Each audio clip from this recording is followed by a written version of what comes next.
All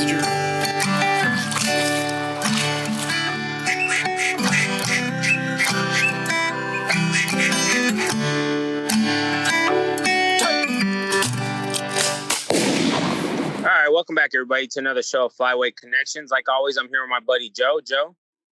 Hey, how y'all doing tonight for this episode? Once again, we have Lee Coase from Boss Shot Show with us today. Hey, how you doing today, Lee? Doing great, man. How are you guys? Not too bad. Hey, not too I'm doing bad. good. Just trying to get through the dog days of summer, getting ready for teal season and duck season. Oh, man. Hey, it's around the corner, though. It Not is that long now. Yeah, but it seems like these days, especially August, is going to get ready to drag through. But yeah, I'm excited. You gonna do any dove hunting before season starts, Lee? I hope so. I mean, I might go down to. I got some buddies down in Missouri that hunt doves down there, and I'd like to do that. But man, I don't know. I just might wait for the teal opener. Last year's teal opener was really fun, fun down there, but I don't know. Yeah, I'll wind up somewhere for sure. Yeah, nice. So, just for the listeners, first off, I actually got to meet Lee for the first time, and him and all of the Boss Shotgun Shells group, and they were all great. So I really enjoyed meeting you at the DU event, and hopefully we get a hunt or something going on this year. So yeah, that'd be fun. Yeah, DUX was fun. Nice. Yeah, it was nice to finally get out. It's the first time we've been out since the COVID stuff. So first time we got to get out and hang out with the customers and meet people and see buddies, and yeah, it was a good time. So did you guys actually sleep out there? I saw y'all had that big, I guess RV or whatever. Yeah, we had the big bus with. No, we stayed in a hotel, but we like to travel on that. It's got air conditioning and keep a bunch of stuff in it. Keep our some shells and things like that, and keep us cool when it gets really hot. And it was hot down there, so it was nice to really hot. Nice. You ain't got to mess with airports neither. What's that? I think you don't have to mess with the airports neither. Yeah, no, just drive there. Yeah. Yeah. Mm-hmm. Yeah, it was a nice bus, though. Have you heard anything about Canada? If they're going to open up this season, or they're opening up? I mean, everything I'm hearing now is it'll be open on August 21st.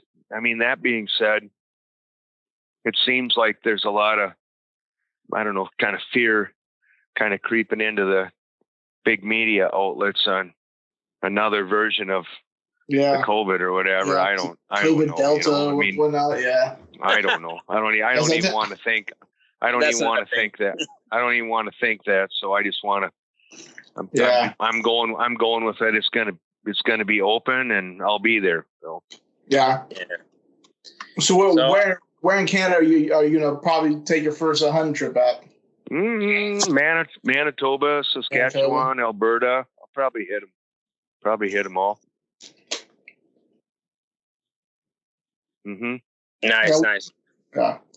But so I know as far as the event and everything, I kind of want to get into a little bit of what went on over there, and then a little bit of for the listeners who actually got to go to the event and meet y'all there. But so in the next EU, because I know Texas has a contract with them, Texas Motor Speedway. Are y'all going to be there next year as well?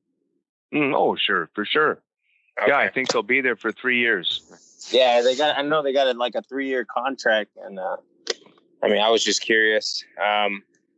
Hopefully next year we can actually get something going where Flyweight Connections has a booth down there, and we can maybe hang out a little bit more next year too.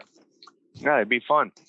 I think next year they're planning on doing it in maybe the end of April or early May, when I'm sure the weather would be considerably nicer. Oh yeah. Than it was a couple weeks ago. Yeah, I think all the DU events this year got pushed more into the summertime. I did a DU banquet over here in Louisiana, where usually it's in October, but they everything got reopened and everything. That they wanted to knock one out real quick and they had it over here in June. And it was still a hot one. Mm-hmm. So did y'all actually get to go explore the event? Did y'all stay at the booth most of the time? No, I was pretty. No, I went one time. I went over and let's see. I think I went over in one of those. I think it's a garage. I guess it's probably since a racetrack. It's a garage, right? Oh yeah, the pit. For the pit. Is that what that is? Is that what you call that? Yeah. Yeah.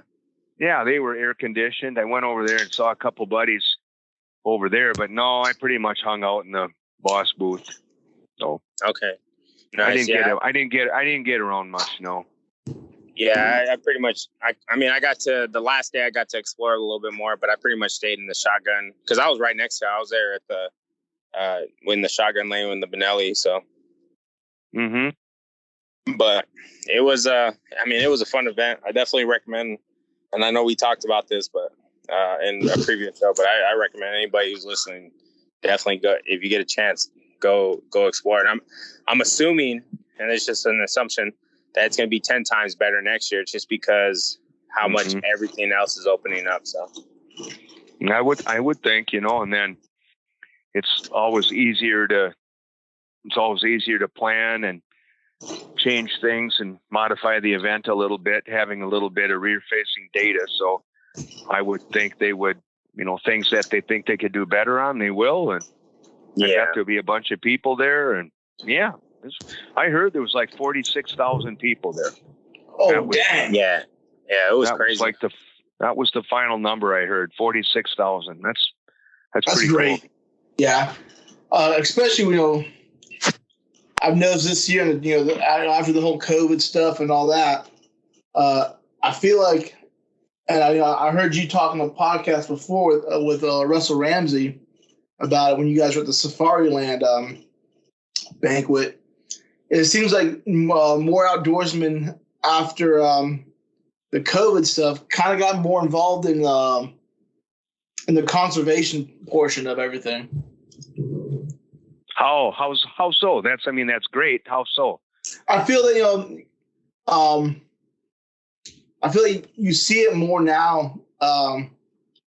Being advertised, more now. The DU events, the Delta, Safariland stuff is coming out. You hear more. You're starting to see more people talk about it more than it was. In the '90s when I was a kid, I'd hear people, talking about conservation more.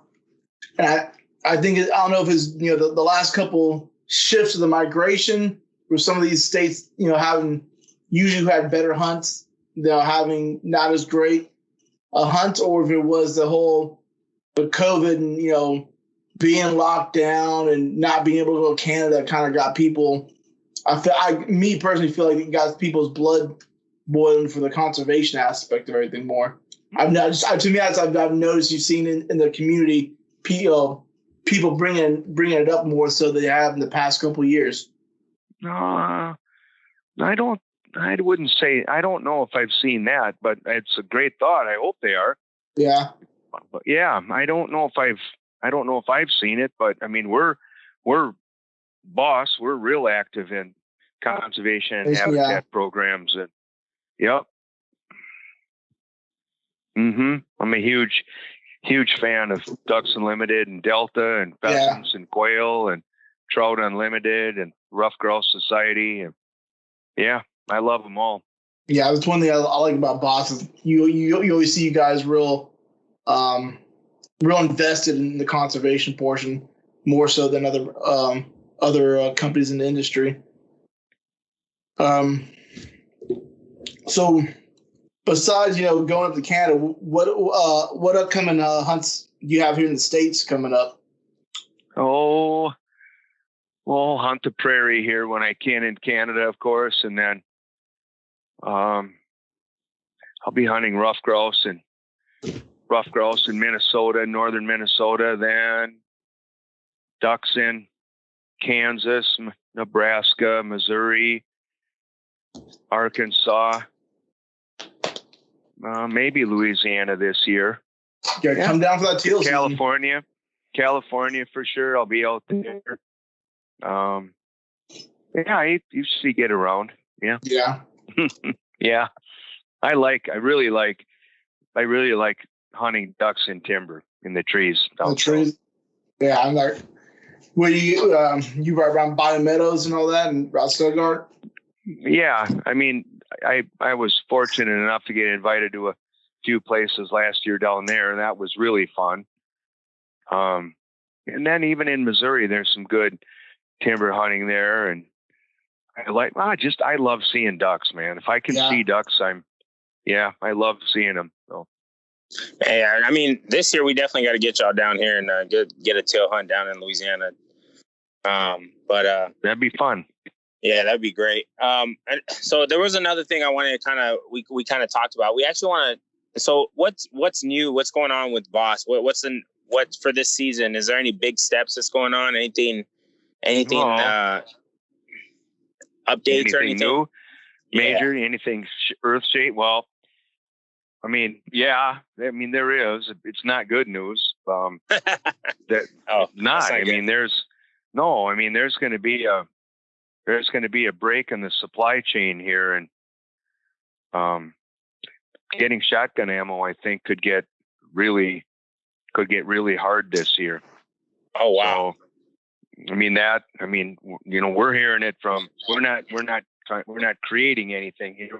I'm not trying to start any panic or anything, but yeah.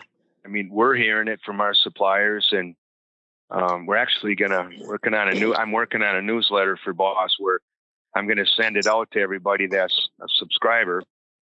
And for your listenership, if there's anybody that wants to be a subscriber to the Unmuzzled Times, they can just go to our homepage, scroll down to the bottom there, and you just plug in your email address, and you'll be on the list. But that's where we announce new things, new products, cool stuff, swag, anything that we think is cool that you guys want to hear about first. That's pretty much where we do it. Well, I'm working on a newsletter right now to talk about this impending shortage coming, and it's very real.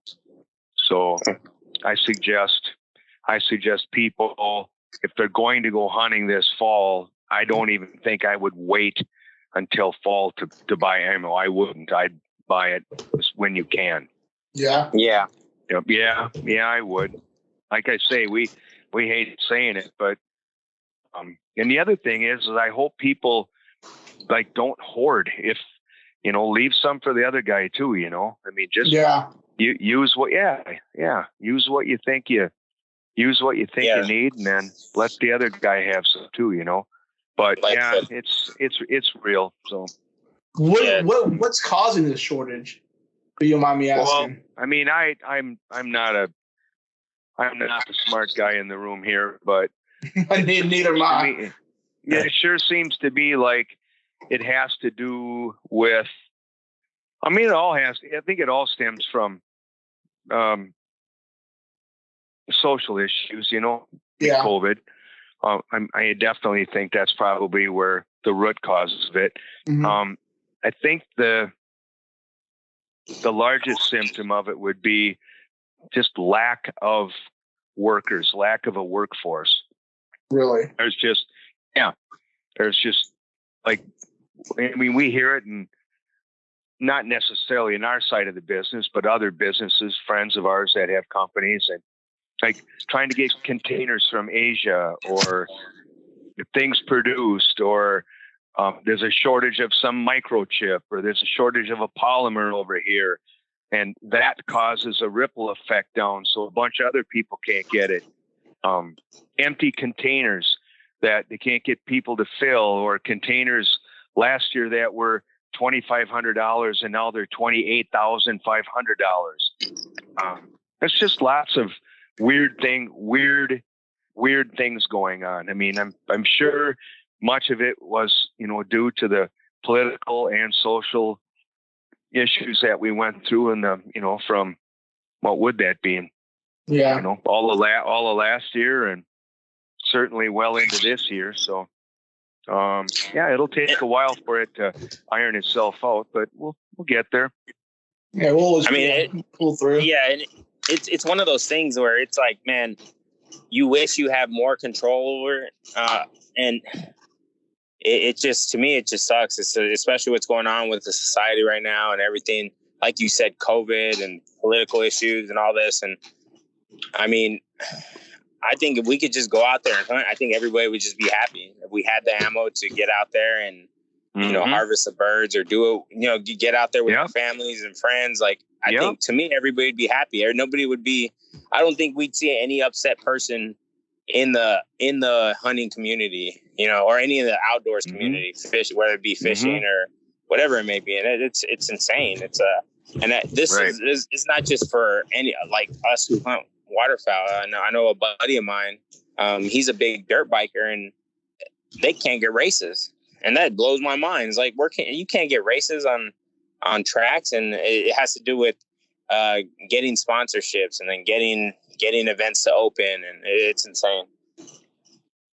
I mean, I will tell you this 21-21 or the 21-22 season, like guys getting out there hunting, man, like you got to take advantage. And, you know, I feel appreciate what probably, you know, 5, 6, 10 years ago we used to take, you know, for granted. You know, it's a privilege when, you know, just get out there, you know, the days you get to hunt. It's a privilege, and really get out there and take advantage of them and really join with your friends and family and stuff. Yep. Yeah. It's a privilege. It sure is. It sure is. But I mean, I hope more people can, like you said, not hoard it and kind of share. Like me, for instance, I went out, I took my family out, and cousins of mine who don't really shoot. We shot shotgun shells. We shot everything. And I know there's an ammo shortage everywhere, whatever it may be. And to me, it's just watching them smile and, you know, be happy to actually be out there and, you know, be in the outdoors. I think I had more joy from that than, you know, spending as much money as I did for all the ammo I paid for. And, but I mean, I'm going to buy more Bosch shells, and I'm not going to hoard them, but I'm also going to let other friends and families, you know, shoot them too. So I think that's the big thing, is if they can try whatever shells, whatever it may be, ammo, from whether it be a long rifle or just a regular handgun or shotgun shell, and, you know, just the joy of seeing them do that and engaging. So, but it's a crazy world, but hopefully we can get through 2021 again. I mean, well, we already went through 2020, so, but if we can get through 2021, I'm going to try to enjoy the hunting season as much as I can this season. Of course. So is this Americans? Yes, we're definitely Americans. Is this shortage going to put a damper on the new Stinger shot? No, I think Stinger's loaded. I think they're all done and sitting there in pallets, ready to go.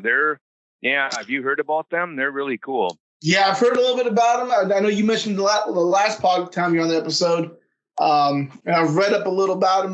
I've seen a couple guys floating with them on the Book of the Face, but I'm pretty excited about seeing them hit the web. So let's kind of like get into that. Like, and the only reason I say that is because, and Joe knows, and I'm sure Lee knows, being around other podcasts, is we always get new listeners. And I know that the question comes out, well, what's a stinger? Yep. Do you mind kind of describing that for the listeners, Lee? No, for sure. I mean, we call it a stinger because it's like a little speedy little, it's kind of, well, it's a smaller load. It's a 1 ounce load. Okay. So you take a 12 gauge shell. It's a 1 ounce load. And back in the day, the loaders called certain lows square lows, and they called them, the squarer they were, the better that they performed. So square in a load means like the shot cup, the length of the shot column, and the diameter are about the same. Does that make sense? Yeah. Okay. So like if you take a 3.5 inch 12 gauge shell, it's really long. It's a lot longer than it is the diameter, the shot column, right? So they're not very good performing shells at all. In fact, they're not. I'll just say it. They're not. But the more The more square you can get the load, the more efficient and the better they perform. So you really in like 28 gauge shells or 20 gauge shells. We have a 28 gauge shell that in our normal line, I think it's 7/8 ounce load, and you can shoot like out of a Benelli, like an Ethos cord of a Benelli 28 gauge. I just patterned one the other day and was shooting 84% patterns in a 30-inch circle at 40 yards. Like that's a staggering high number, right? I mean, it's fantastic patterns. In fact, I have your text number here. When we hang up, I'll text you a couple of the patterns. But so we thought, well, if you have a 7/8 ounce load in number 7s or 20 gauge, 1 ounce to 20 gauge, and they pattern that great, why wouldn't you try to make a square load out of a 12 gauge? And we did, and that's what it did. Great. So you'd say, well, I don't want a 1 ounce load. That's too light. I want 1.25 ounces. What if I told you that roughly the same amount of pellets are in the right spot on a 1 ounce load as they were or are on a 1.25 ounce load? You know what I mean? Yeah. What really matters is where they are. Right? Yeah. I mean, you can add more shot to the shell, but if all the shot's not going to the right place, why does it matter? Yeah, you're missing anyways. Right. So when you can take a 1 ounce load and you can shoot 75 and 80% patterns, I mean, it's fantastic. So then the other thing about it is a little bit lighter recoil, less noise. And to me, it's kind of a thing nobody really talks about in hunting is like the impact that shotguns have on the ducks, like especially if you're close to ducks that are loafing, roosting. You don't want to really wreak too much havoc with the area. I think sound is an incredible factor when it comes to hunting ducks. That's why I think lots of the big time clubs down south are all going sub gauge, like 410 and 28 gauge. Yeah, I've seen that a lot. I've seen it a couple of years ago. California was even starting that, where some of the clubs were doing they called it pay your gauge. So the lower your gauge was, the less your membership fee was.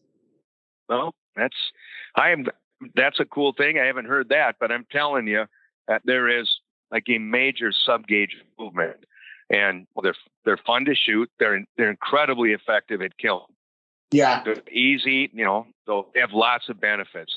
And sound is definitely one of them. So that Stinger load has less impact when it comes to noise on a slough, or especially if you're hunting in like tight places that you kind of want to keep quiet. Yeah. Right. So yeah, no, it's a really cool load. One, like you say, trap shooters or big time sporting clay shooters and stuff, they all shoot 1 ounce loads. Yeah. So is that Ethos? Is that what you're gonna be hunting with this year? Well, I shoot I'll shoot that too, but I shoot a Winchester Model 21 side-by-side 28 gauge, and then I have a Connecticut Arms. I have a 28 gauge RBL side-by-side that I shoot too. And we were just talking about double barrel shotguns. I have an old Browning Satori that I use every now and then. Mm-hmm. Very nice. Yeah. Yeah. Yep. Yeah. I got to shoot those the over unders, the Browning Wicked Wings, the Satoris, man. Those were nice. Mm-hmm. Yeah. Yep. But great guns. Yeah, they are. So as far as besides the Stingers, is there anything big that Boss is coming out? I know there's a shortage. I know that we kind of talked about that. I know there's a couple things that and it's kind of one of those things where I was like, I don't want to be like, oh, but it is what it is. We just got to get through it. And I don't think it's going to lose the quality that Boss provides for. And this is for our new listeners. I don't want to repeat ourselves from our last show, but from losing birds, just the fact that what Boss has done for a lot of people who've lost birds, and that if you've never lost birds, it's the worst feeling in the world. I've never felt that in my life. But yeah, losing birds is not cool at all. No. We try to do everything we can. No. You mentioned the word quality. No, the quality of our shells is never going to go down. It's only going to continue to go up. Well, yeah. And so go ahead, Joe. So with those stingers, the one thing I like about you mentioned, and using the stingers and even using sub gauge is Boss is allowing guys, to reuse their grandfathers, great grandfathers, shotguns they used from the 50s and 50s and 40s, some of them. Mm-hmm. What's it to you that to bring back some of those relic shotguns and stuff? You see guys like Brandon from Bayou Beast and all them, shooting some like model 18, those 1894s and stuff. But what does it make maybe you to be able to hunt with some of those older shotguns again? No, it's great. It's really cool to pull Dad's Model 12 out or Grandpa's old A5, and those are the two guns that we hear, I would say, the most about, that people kind of blew the dust off and brought them out again. But most of that is because they were like incredibly popular guns back in the day. The Winchester Model 12, yeah. the Browning A5 square back, and then of course they're back. A long time ago there was some awfully nice 870s too that are still out there. That guys, and they call, direct message, email, and they ask questions all the time. They go, "Hey, I got my dad's Ithaca Model 37 featherweight. Will those shells work good?" And yep, they sure will, man. And then what's really cool is during the year when you see those guys like message you back and they've got a photograph of, a 16 gauge, a sweet 16 with our purple shell and like a pair of wood ducks sitting next to it, and how happy they are that they got their grandpa's gun out, or that's really cool. Yeah. Really. Yeah, that's all. I still get to shoot from time to time, because I have my grandpa's Model 12 and also a Brown A5, and it does, man. It does mean a lot to if you go to my house, I have a picture of my grandfather or my great grandfather with that same Brown A5, and he has a strap of pintails. When the pintails used to be 10 pintails a person back in the 50s. It does mean a lot to me when you just you feel like you're hunting with history, and you're hunting, it's connecting you back to your past and stuff like that. Yeah, that is part of our past. Those iconic waterfalling guns are totally a part of our past. So, and this is something I'm a little curious about, and I know me and Joe kind of look, because we both look. I don't know. I maybe look at Boss's website probably 5 or 7 times. It says a couple. I'll just say I look at y'all's website quite a bit just to see how the shells are, and I do see that there's some that are out. But what is the load for the listeners that you guys are hurting on the most?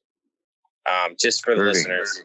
Yeah, as far as I know. No, well, that's really not an accurate way of talking about the problem. We're not hurting on any load, any particular load. So here's the deal. If you have only so many components available to you to make shells, here's the way to look at it. There's some shells that aren't going to be made because the components need to be allocated towards what your top 5 selling shells are. Okay. Right? Does that make sense? Yeah. We're not going to make pallets of 28 gauge shells or pallets of 410 shells at the expense of 3-inch 3.5s or 2 3/4 inch 5s. Okay. Yeah. So, right? Does that make sense? Yeah, that makes sense. So as far as like most of your 12 gauge and 20 gauges, I'm assuming you guys are going to make those definitely more pallets than you would. I don't know.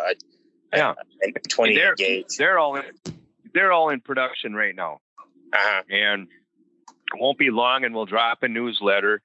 And what we have and what we're going to have from now up till pre-fall is up till the beginning of the season is going to be launched. So people that want shelves, I mean, that's the time to get them. It won't be very long. It'll be a couple weeks here and we'll launch that. So, yeah, I mean, I think, and this is something, to me anyways, this is something very important. I think the people need to know this. And me and Joe definitely need to talk and probably get this show out earlier than what we expected to get it out, probably within this month, just because this is all good information for the upcoming season. So, but I mean, that's something that me and Joe will talk about later, about just so we can release this show earlier than we expect. Right. So there's definitely a lot of good material. I hope everybody can kind of get what they can now, and not wait later and then not have it. It's kind of like that cool toy back in the 90s or whatever it may have been, Ninja Turtles, Power Rangers, or whatever it may have been at that time. And moms and dads wait until, Christmas Day to get it. It's all sold out. So, but that's really good information. But I mean, Joe, did you have anything else? Oh yeah, just Moz had kind of talk about what's in the last season, a lot of gear products have come out and stuff like that. And what's something on the market that you see for this next waterfowl season that kind of like get your juices flowing for this upcoming season? Gear wise or wader wise or decoy wise. Really cool product. Yeah. Nice stuff that I think is relevant. Let's see. I'm always looking for new gear too. I think Rig'em-Right's got some cool stuff coming out in the way of blinds. Yeah. Yeah, they do. Who else? If I haven't seen. What about those new waders that are coming out? What are they called? The company? The Cheney waders. Oh, Cheney? Yeah. I think that's White Oaks, right? Aren't they part of that? Farmers, White Oaks Woods. Yeah. I don't know. I saw them I probably like you. I saw them on the gram here the other day. I mean, they look nice. I mean, I've been, you guys probably know this. I'm a photographer. I have been my whole life, and I live in waders, not fly fishing and working both. And I can speak for this. I mean, I have those Sitka waders. Their waders are, I mean, they're by far the most comfortable and useful waders I've worn. I wore Simms waders for years. I still do. They're great waders. But those Sitka ones, they're really good. Yeah, everyone I've heard, talk about them. I haven't heard one bad thing about them. I don't know. So I can't see. It's hard to speak about other things, because I don't know. I don't have any history with. I don't have any history with it. But I did see what you're talking about. I saw that wader in, I believe it was Mossy Oak Old School Bottomland. Yeah, they have it in Bottomland, and then they have it in old, like the khaki canvas color. Okay. Yeah. Okay. So I don't know. I don't even remember what the name of that. I know I saw him, but it's like Cheney or Shane or Shane. Yeah. It's the brand's name. I don't know. Yeah. Yeah, I mean, I will say something about the Sitka waders. I mean, and like Joe said, everybody I've heard that owns a pair of them, like that, nothing but good things. I think a lot of people, what kind of scares them is the price, but me and Joe we've talked about this. yeah, the price, but you get a lifetime warranty. All you got to do is turn them in. They're going to repair whatever tear in the boot. At least from my understanding. So yeah, yeah, I can contest they do have an awesome warranty. Yeah, I mean, Joe, we've talked about this. I mean, you got to think your average waiter, on the low end's about what, 120, $200, if that, decent waiters. And I mean, if you're paying for that every other season, the Sitkas pay for themselves. So, but I think it's just like any shotgun. It's shooter preference. I would recommend people trying them out. I think here's the deal for your listeners. I'm 61 years old, right? So when I was a little kid hunting, I mean, the gear wasn't quite like it is today. And the gear is so good. It's so good. The options that we have for quality hunting clothing in base layer and mid layer and outer layer and waterproof gear and decoys. And I mean, it's guns and shells and dude, it's unreal how good the equipment is. Oh yeah. It's unreal. Yeah. 61, unreal. Huh? Yeah, so I'm you were hunting with jeans and a wife beater. Oh, we didn't wear camo. We never wore camo. No. Never. Yeah, it was. No. Yeah. You know the first camo I wore, and I think it was also the first camo my father wore. I don't know if you remember this, but Cabela's years ago, when they were starting to catch hold and really starting to grow, they came out with this quad parka, and it was, I believe it was brown, that brown old school camo. Yeah. And that was the first camo I'd ever. My first set of waders were old school neoprene Cabela waders and the old school camo. And I'll tell you, I handed those down to my son, and just recently had to switch them out because the stitching finally gave out on them. But they lasted. I mean, those were 94 when I got those as a kid. Yep. And yeah, they were. I mean, you see a lot of people. There's a lot of companies that bring that old school camo back. It was like that retro vibe. Right. Mm-hmm. Oh, I love that old school camo. Camo. It's kind of like a tricolor of brown and tans. Okay. Yeah. Because when you said, I was thinking of like DCUs or something. I was like, what? No, it's an old school duck camo. Oh, okay. Yeah. Right. And then Cabela's was like a real big push of it. You see Drake and Bandits now come out with, they kind of make like a little retro run of it.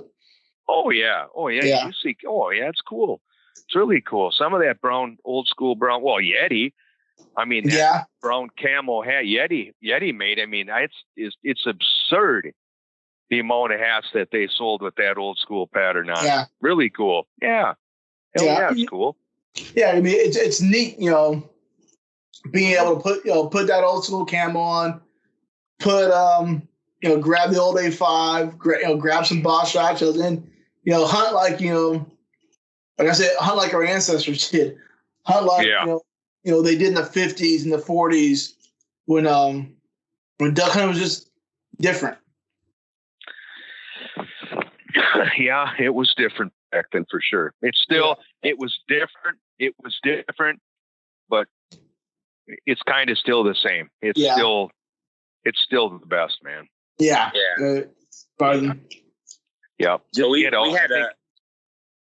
had a gentleman from, and I don't know if you heard this podcast. We had a gentleman from Bayou Beast, and he's an older gentleman. He tries to keep everything traditional, and even with the decoys and he carves his own wood decoys. And I don't know if you did that back in the day, Lee, or if y'all just. I have a bunch of birds that I carved. Mm-hmm. Yeah, and that I think that's just like something that I think for me, and this is something that Joe kind of jokes about. It's like, yeah, all right, man. It's like I actually want to learn how to carve my own just to like have it out there, and that's so we don't lose that tradition. And I think it's something different than you just buying it at the store. And nothing wrong with buying stuff at the store. I buy stuff at the store all the time, but when you can carve your own decoys, and still get, harvest or kill ducks and take them home with the decoys that you've done. And it's kind of like with the product, the quality that you are doing at Boss and stuff. So, and I think it's really cool, and it's something that we could actually, a lot of us can learn from past experiences and stuff that y'all have done. And Lee, I hope I can hear a lot more stories from when your younger days and stuff, when you were running and gunning and yeah. No worry in the world. So. No, it's fun. No, it was fun, man. Yeah. Yeah. Good times. But, and man, I hope that's something that's on my bucket list. I'm going to learn how to carve my own. I saw some videos at Bayou B said that, he'd more than happy to help us out with it. So. Dale from Bayou Beast. Yeah, Dale and stuff. So, I think that to me, anyways, that's really cool that the style that they everything was done back in the day. I think it was more authentic. That makes sense. More authentic. I'd wonder if that's the right adjective. Yeah. I think people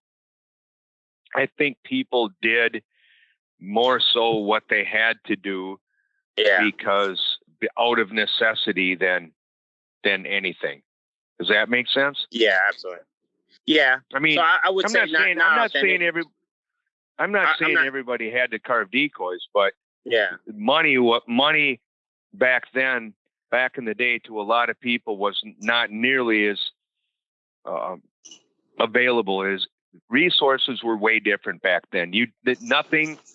Nothing was wasted, and like buying one pair of waders back then was a big deal, right?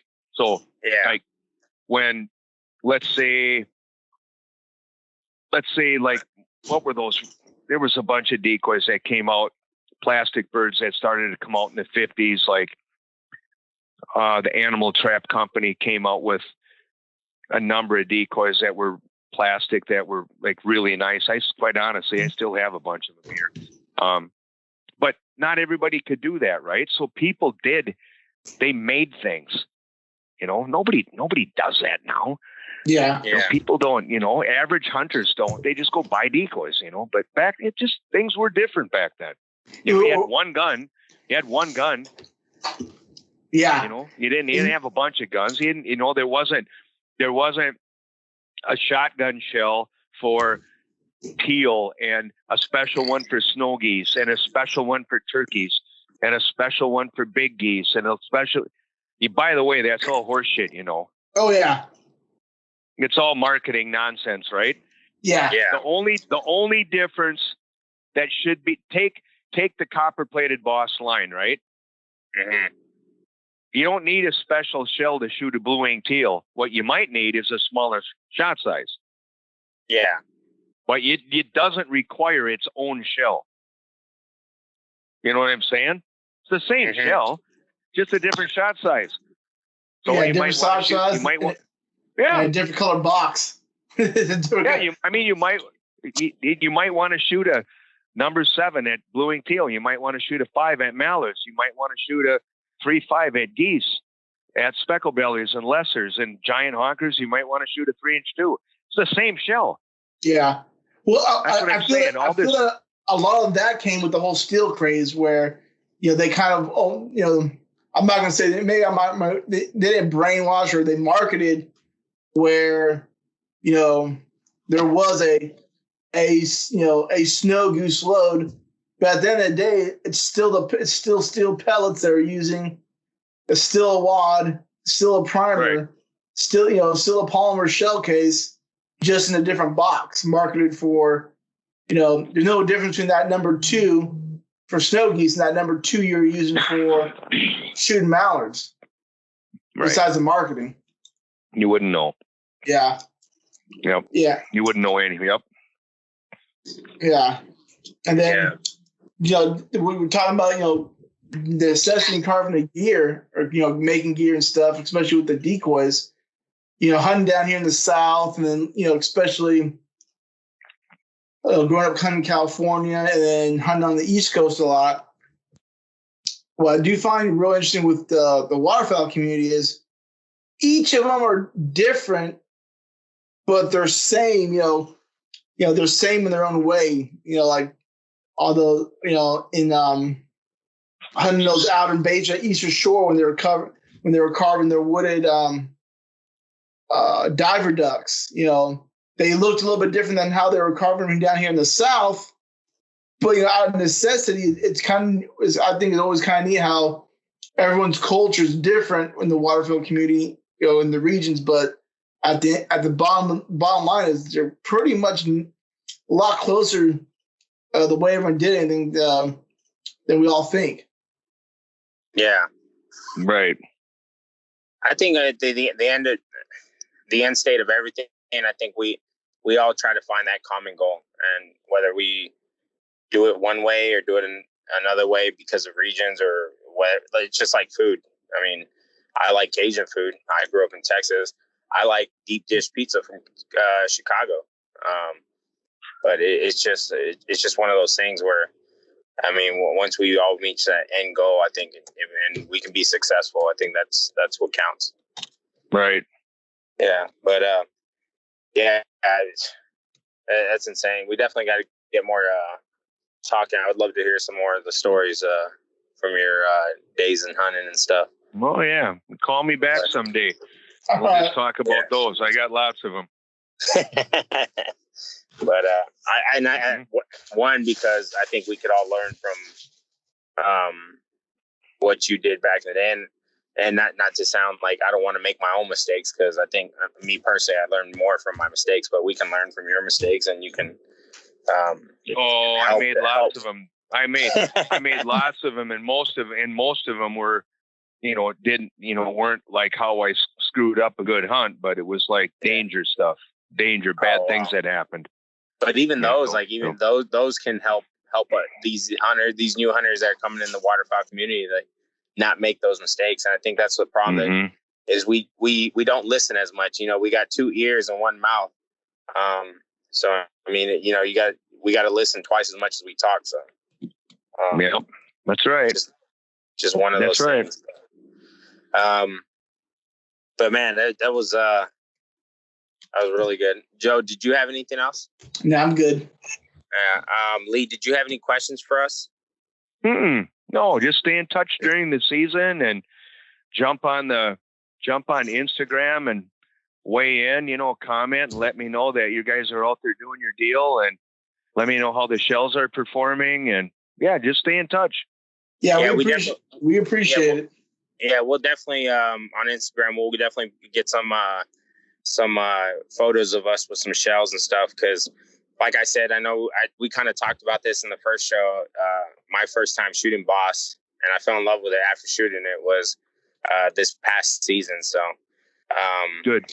It was, and no for cripples. No cripples. It's no amazing. Cripples. It's insane. It's almost like magic. I don't know if you guys are messing with voodoo or something up there, but no, it's it works. lead. It's like making them like old school lead. Yeah. That's what they're like. Yep. You hit them. I mean, I'm not saying, to the people listening that there's not going to be cripples, but there's going to be a lot less. And the ones that you hit that are still alive are going to be hurt so bad that you're going to be able to recover them. So it's you just way less, but that's the goal, man. That's the goal. No cripples. All right, dudes. Definitely. Thank you for having me on. No problem. Thank you. No, absolutely. And I want to, before, go ahead, Lee. I sent you those two. I texted you those 228 gauge. Yeah, I was looking at them right now. That's 40 yards, dude. Yeah, those are awesome. I mean, well, that's beyond awesome. That's great. Yeah. Back in the day, like standard full choke was considered a 70% pattern in a 30-inch circle at 40 yards. Yeah. Well, that full choke pattern right there is what? 90 what? There's a 92, and then Yep. And then at 40 yards, it was 85%. Yep. Oh wow. No, they both are at 40. Yeah. One's full choke and one's improved cylinder. Yep. I see now. So I screwed that improved cylinder choke in. And you can see on the full choke one how I shot. Did I shoot high or low? I can't remember. You shot a little high. What was it? I shot high, like you shot high. almost a foot high. I shot. Yeah. And then I scoop, but still that's okay because you move your gun around, you know, Yeah. and then take your circle and look at the densest part of that pattern, and then draw your 30-inch circle around that, and then do the math, right? Well, then I screwed in improved cylinder because I thought, well, the 10-inch core on that full choke gun that's too tight.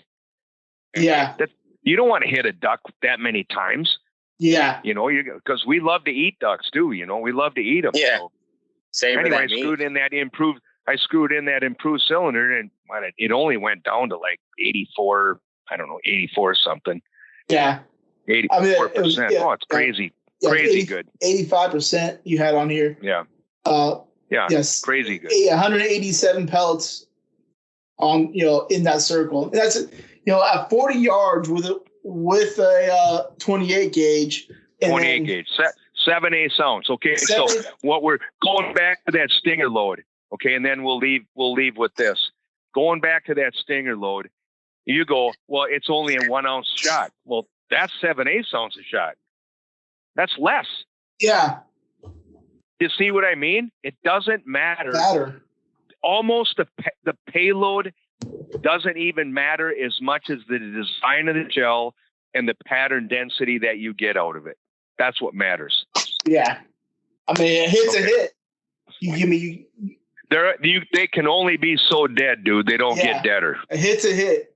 That's it. Yeah. Right. Hey, great having you on, Lee. And we'll appreciate definitely, if you're down here in Southwest Louisiana this year for teal season, let me know and we'll get you in the blind. Right on, dude. Great hearing from you guys. Thank you. All right. Take it easy. On. Appreciate it. Yeah. Nice seeing you again. Nice talking to you again, Lee. You bet. Bye-bye. Bye. Bye.